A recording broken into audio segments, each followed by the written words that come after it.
just seeing that whole life play out from taken from mom, thrusted into foster care, multiple homes, transitional housing with the Bridge House, how's that served her, going back, and then multiple failed adoptions, then finally being in that same place that I'm in at that same exact time. And I'm able to meet her adoptive parents, be able to embrace her, and there she's in a local church. Yeah. That's the win, bro. Welcome to TalkBack with New Tribe Church, where we take a deeper dive into recent messages, break down current series, and answer questions submitted by you, our listeners. This is TalkBack.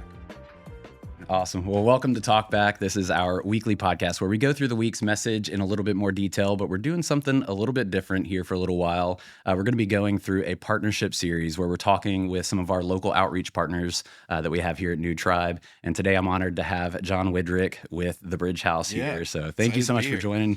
Yes. Man, it's been a while. And John was he was the one that came out when we initially started this TalkBack podcast. We were shooting it with some cheap little $30 lapel mics, trying to go direct into the camera, shoot. I mean, it was a train wreck. And so 1 week of that, Jared got me in touch with John, and John came in, helped us out, got us set up for our next level. And now we've upgraded a little bit from there. So it's good to have you back, guys upgraded a lot of it. Yeah. I mean, you're giving me way too much credit. I feel like what I did compared to what you guys are doing now is a whole nother level. So, I mean, I'm happy to be part of the beginning stages. Yeah, that's awesome. Well, thank you so much for coming out, man. We just want to kind of dig right in and just tell us a little bit about the Bridge House, what you guys do, how you got started. Yeah, absolutely. So the Bridge House was founded actually in 2019, which is crazy. And it was actually founded by the Bridge Fellowship Church, which is really unique. And I moved actually out here in just around 2020.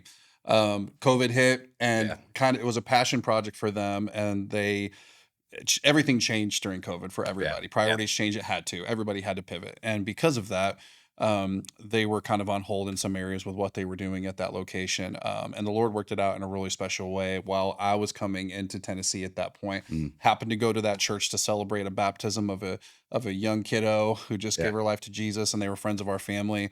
Never been to that church. And next thing you know, they're asking me, hey, would you be willing to be the executive director for that organization? And really, it was challenging because we really didn't know what that was going to look like. Right. My whole life has been in youth ministry. I mean, 20 years of my life has been dedicated to youth ministry, working with vulnerable families and youth and children. I'm a pastor as well, too. So I was full-time vocational at a church called Calvary's Love for years. And that's always been my heart. Grew up in a very foster adoptive family environment. So we had many, many kids coming in and out of our home through our life. And that DNA just took with me through my life as well, too.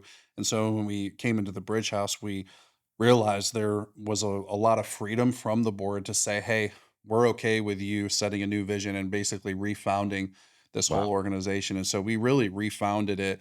And from the ground up, everything changed, really. And we began a project of renovating that location and changing the mission and the vision. And so the vision of the Bridge House is to lead youth out of homelessness and empower them to live a life that will change a life. And our mission, the way that we do that, is we provide transitional housing for children that are in the foster care system, transitional housing for youth aging out of foster care, ages 18 to 20, and wraparound services for foster, adoptive, and birth families. And so we launched our first location, 110 West High, which serves all of Middle Tennessee for 18 and under.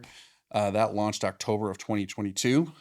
We've served over 3,000 families since then, which is insane. That's awesome. And then during that time, we've launched our second location, which we just had our ribbon cutting on just a few weeks ago, which is also located in Lebanon. It's Hidden Acres, and that's about a mile from our 110 West High, and that's our first women's facility, which will house 18 to 20 young ladies who are aging out of foster care.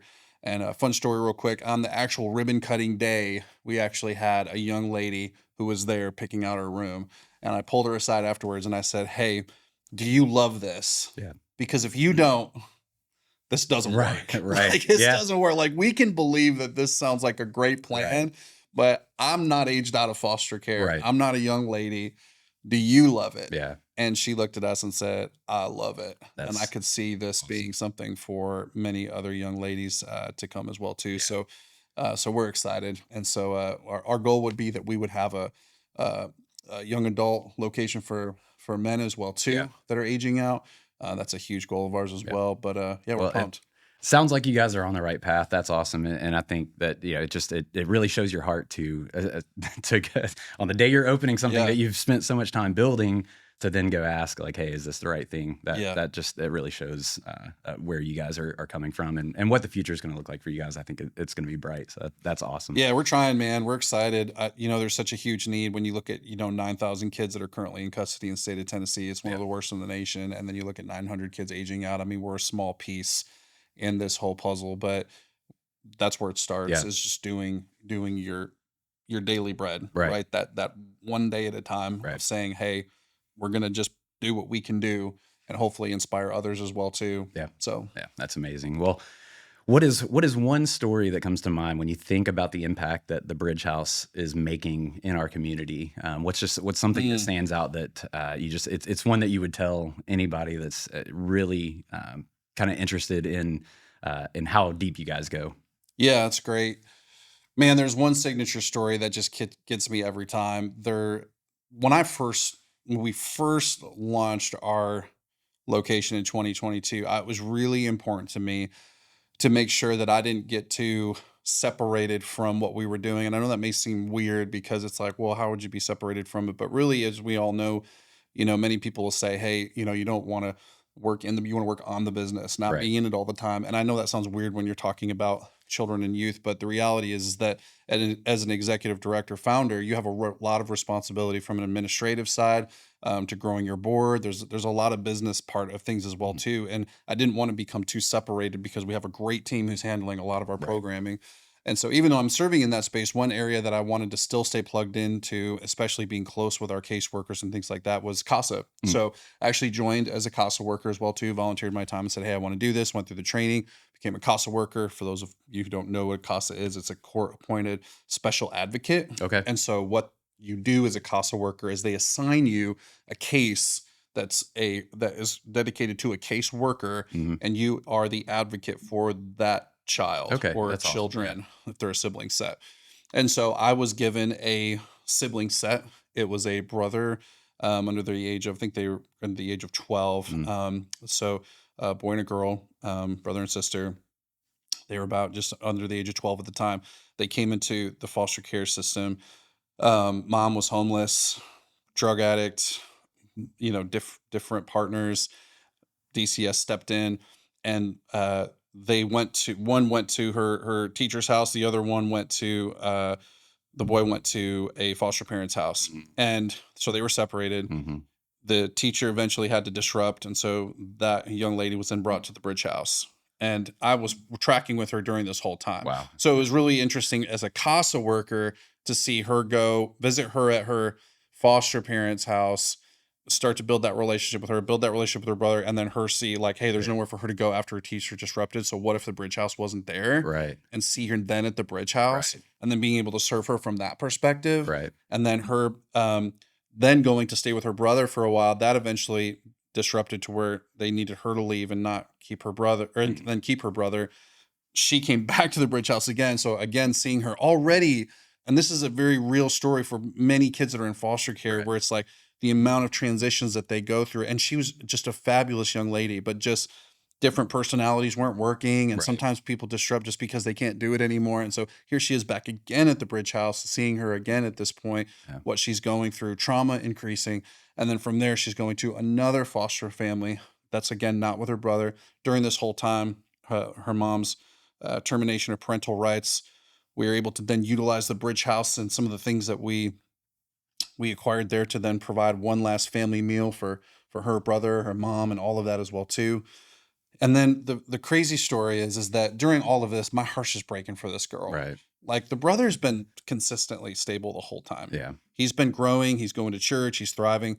This young lady has been at 3 different foster homes at this point. Been to the Bridge House twice. Celebrated multiple birthdays in different spots.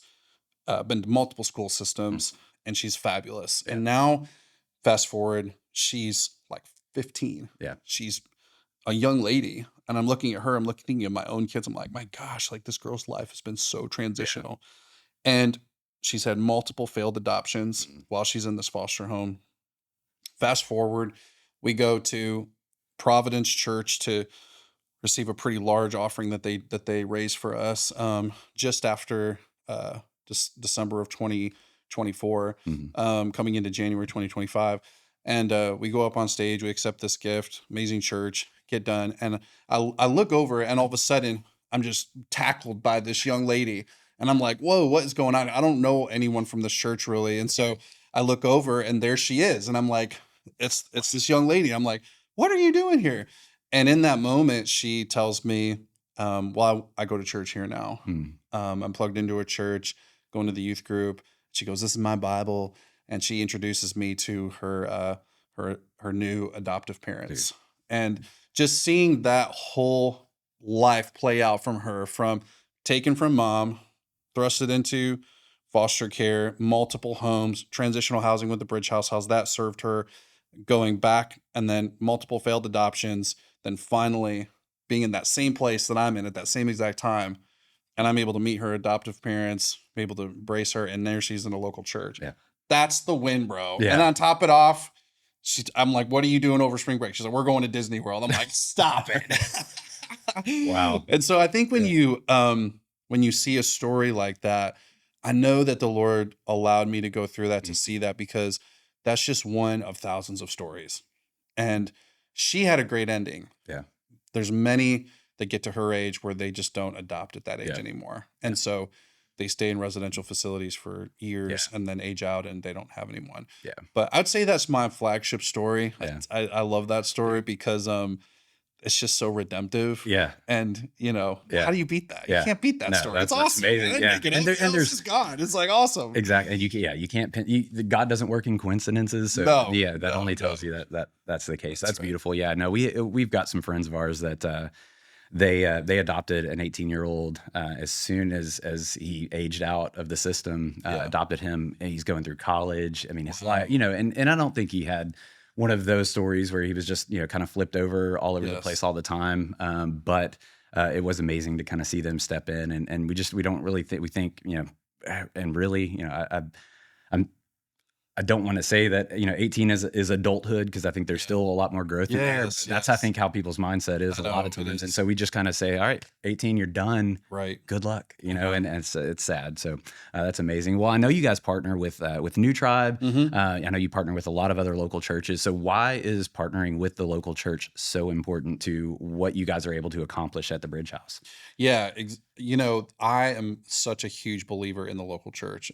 It is my heartbeat. Again, I talk about, how I served at the local church level for years of my life and still serve at the local church level, not in a paid role anymore, but it's essential for our community to have those partnerships. And, just even with that story I shared, the Bridge House is a transitional environment, and God uses these different transitions, but the local church is what that young lady really needs, right? That's what her adoptive family need. Like, they need to be in that local church setting so that they can be discipled, because they're going to have things that they're working through, because there's a very spiritual component to foster care. Very spiritual component, because you're talking about young lives that have been affected by sin, young lives that have been affected by abuse, by sexual abuse, horror stories of drug addiction and sexual addiction in these young kids' lives. Practical things are not going to solve those. Spiritual components are going to solve those. Yeah. And we know that biggest spiritual component that Christ died for is local church, right? Yeah. And I believe it's a supernatural group of people coming together, organization that solves those type of problems. And so when you don't have those partnerships, I don't know that you can fully complete any mission that you have. I feel like the local church has been the lifeblood of our energy, of what we're being able to accomplish. And every partnership that we have with the local church always pushes us to the next level. Yeah. I remember first moving here and meeting Pastor Jared, and his heart for this community, his heart for the local church, his heart for children. I know he's been a foster parent as well too. And Him and his wife are incredible. And I'll never forget one of the serve days that we had at our location. A New Tribe was there. It was when we first were just transitioning into our first location and before 2022. And he was working so hard, and I didn't even know he was the lead pastor. Yeah. And I just started talking to him, and I said, "Oh, what's your name?" And he goes, "Oh, my name's." I don't even think he said Pastor Jared. He goes, Probably "My not. name's, If no one, my name's no. Jared." And Yeah. I said, "Oh, cool." And I think I said to him, like, "Well, what do you do?" And he goes, "Oh, I'm the lead pastor of New Tribe." Yeah. And I'm like, "Oh, wow, that's awesome, man." Yeah. And just you never would have known. Yeah. And ever since then, the connection that I've had with him has been so special, and he's been just every time we've cast any vision what we're doing, he's just showed up, has been part of it, has been cheering us on, has been praying us forward, been pushing us forward. And you have to have that. Yeah. You have to have that. And so I don't know where we'd be without the New Tribes and the Providence churches and the Bridge Fellowships and the Emmanuel Baptists. And, it's cross denominational. And that's the beauty that I get to see. I love that. Right. Because, it's special when you get to see all these churches playing their part, Well, and that's what it is about for the Capital C Church, right? It to come is, together. yeah. I think we see way too much segregation between the churches and denominations that like we've really got to come together for. And I think it's stuff like what you guys are doing for the local community that actually brings the churches together, not the churches that necessarily make you be able to function, or maybe just kind of all together. It's a Absolutely. life cycle, but one without the other just doesn't work in the kingdom. It doesn't, man. Yeah, it's really special when you see the churches all work together. God accomplishes so much through that. So it's really special. Yeah. Awesome. Well, thank you so much for sharing that. Now, if anybody wants to actually get involved with the Bridge House, to come out and serve or to donate, whether it's time or money, where can they go to do all that? Yeah, so you can go to our website. I mean, like every organization, we're on social, all socials we're there. Website is thebridgehouse.tn.org. You can click just get involved, and there'll be a drop down. Just put your information, and then we have our director of ops will get in contact with that individual to walk them through, hey, what their next steps could look like. Even if it's someone that's someone who's saying, man, I want to partner with you guys from a giving capacity, dude, as much as I love it when people just give, that's awesome. We maybe don't necessarily meet them. I mean, if there's ever an opportunity where someone's like, man, I'd love to give, but I'd love to see what you're doing, we'd love doing that. Things can get really transactional. And I think I'm such a community-based person. Like I genuinely care about people. Yeah. And I love it when people are like, hey, I want to be part of what you're doing, but I would love to see it too. Can I see it? Yeah. And we love to give people an opportunity to see it. Yeah. Whether that's with they can walk through our locations, or they can meet with us and have coffee and us explain it more in detail, however they would prefer to do that. But that's a real special part of what we do. That's great, man. Awesome. Well, thank you. Now, you guys have any events or anything coming up that anybody should be looking out for? Are you guys involved with any events coming up here soon? Yeah. So one of the things that we do all the time, which you can get the word out on this, is that we do a foster care night out once a quarter. New Tribe has hosted those where foster families come out from all over Tennessee, which is crazy to be able to drop their kids off and get a break. Right. And so we do have one coming up soon for that. You'll see on our socials when that is. So if there's any foster families in New Tribe that want to take advantage of that, please do. Yeah. If they know anybody who's like, hey, this is a great event for you to be able to get away with your spouse and drop your kiddo off and know that it's a safe environment. Awesome. Please use us for that. And then every end of September, we do an event called Live One for One. That's our flagship kind of celebratory event of what we've accomplished through the power of Jesus only helping us do this. We celebrate the heck out of what we did that last year. That's awesome. It's our fundraising event too that provides all of our funds for programming and overhead for the following year. And so, man, we love having a big turnout for that. They're so well done. Our team kills it. And it's such a great time to hear stories of what God's done through our community in foster care. So that's awesome. Well, John, it is great to partner with you, man. Thank you so much for coming in and just kind of telling us a little bit about what you do. So you guys have a wonderful day. God bless. Thanks, brother. Appreciate it. Yep. Thanks for tuning in to this week's Talkback. We hope it was a blessing to you. Join us next week for more great insights with our New Tribe pastors. Don't forget to submit your questions. And until then, stay curious and stay connected.